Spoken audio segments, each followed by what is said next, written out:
The Hungarian capital, Budapest, is situated on the banks of the Danube in Central Europe. It's the political, economic, and cultural heart of the nation, and one of the most beautiful and livable cities on the continent.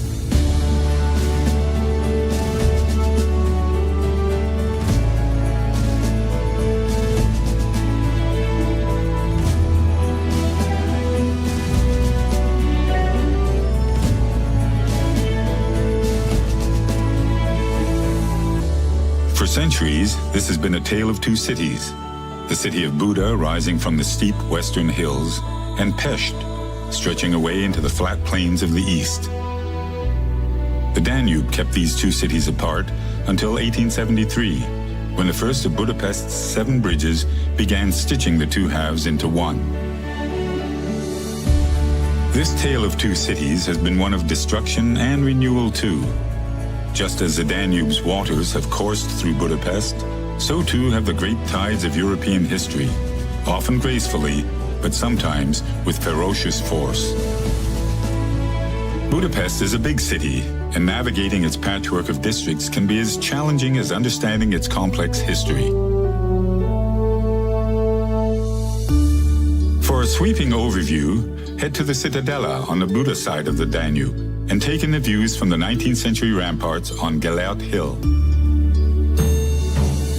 Just upriver from the Citadella is Budapest's oldest area, the Castle District, which is filled with medieval, Baroque, and 19th century buildings.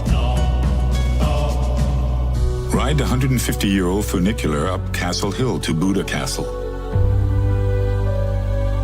First built in the 13th century, the castle has been home to Hungarian kings, a stronghold for Ottoman armies, and headquarters for an elite German commando unit. Over the last 700 years, the castle complex has been reduced to rubble by wars and rebuilt in peacetime many times over. At the northern end of Castle Hill rises the defiant spire of Matthias Church, which served as a mosque during the 150 years of Ottoman rule. Step from the church and onto the terraces of Fisherman's Bastion, whose 7 towers represent the 7 Magyar tribes who founded the Hungarian nation in the 9th century. In medieval times, fishwives peddled their wares here. Today, the fanciful terraces are yet another great place to catch views across the city. Once you've explored the heights of Castle Hill, stroll across another of Budapest's iconic landmarks to the Pest side of the city. Crossing the Danube wasn't always this easy. For centuries, travelers were at the mercy of the water's moods.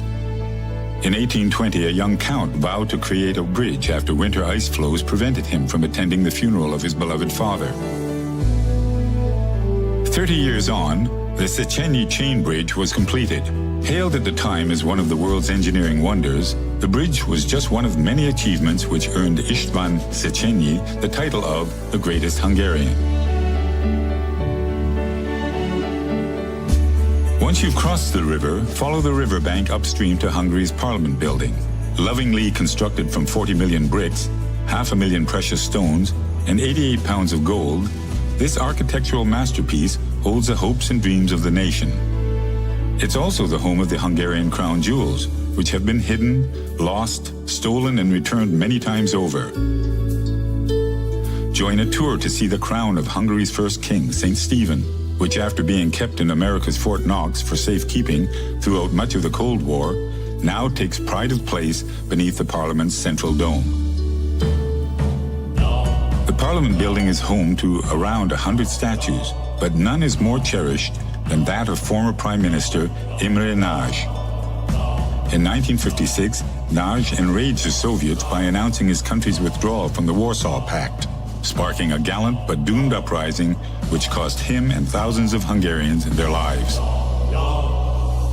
Just a short walk downriver from the Parliament building is a sobering memorial to another of the city's darkest chapters. In 1944, thousands of Budapest citizens, many of them Jews, were executed here by the ruling fascist party.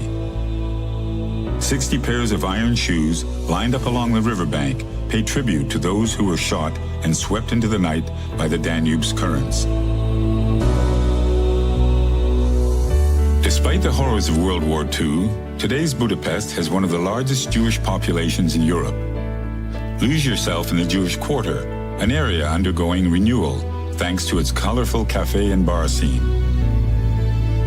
Then pay your respects at the Dohányi Street Synagogue, the largest Jewish house of worship in Europe. Budapest is home to over 200 museums. The nation's most important, the Hungarian National Museum, lies just to the south of the Jewish Quarter. Here you can explore over 1,000 years of Hungarian history, from the days of the Magyars to the Stalinist era and beyond. But this is more than just a building dedicated to the past. This is a place where history was made. In 1848, the first calls for revolution rang out from these very steps, inspiring Hungarians to rise and throw off the shackles of their Austrian overlords. Like so many of this city's historic buildings, the story of St. Stephen's is filled with drama. The basilica took 54 years to complete. It would have been finished years earlier had a storm not caused the dome to collapse, forcing the builders to demolish the entire basilica and start from scratch.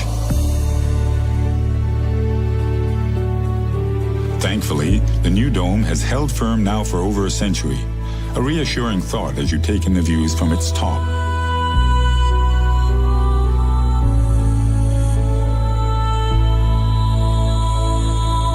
From St. Stephen's, allow yourself to be swept up Andrássy Avenue, a World Heritage listed boulevard lined with exquisite neo-Renaissance architecture and grand cafes.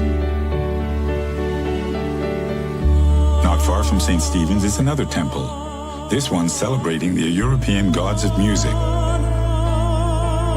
Even though the curtains first opened at the Hungarian State Opera House over 130 years ago, the acoustics here are still considered among the world's finest.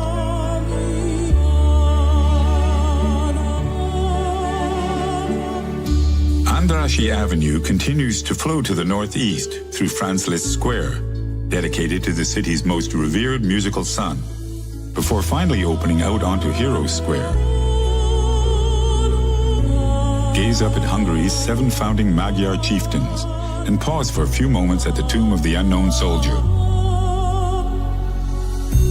Heroes Square is a gateway to City Park, which in 1896 was the centerpiece of Hungary's Millennium celebrations. As part of festivities, Vajdahunyad Castle was created, a temporary attraction made from cardboard and wood, showcasing the evolution of Hungarian architecture. The castle proved so popular that it was later rebuilt in stone, and today houses an agriculture museum, a fascinating tribute to the Hungarian people's close connection with the land.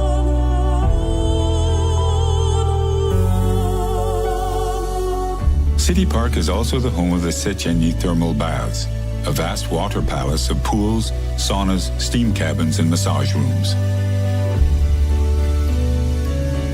Budapest lies across a network of over 125 thermal springs. The Romans took advantage of these warm medicinal waters over 2,000 years ago, as did the Turks, who later built lavish bathhouses on the Buda side of the city at Gellért. By the 1930s, Budapest was known throughout the world as a city of spas. For many in Budapest, taking the waters is a weekly ritual. These are the places locals go to rejuvenate their bodies, spirits, and connections with loved ones and friends. Whether it's the sparkling Danube or the thermal springs, there's something truly special in the water here that's helped Budapest absorb some of history's most turbulent passages and re-emerge renewed. So when you're ready to experience moments of reflection, inspiration, and sublime beauty, come to Budapest, one of the world's great cities. You're sure to come away rejuvenated too.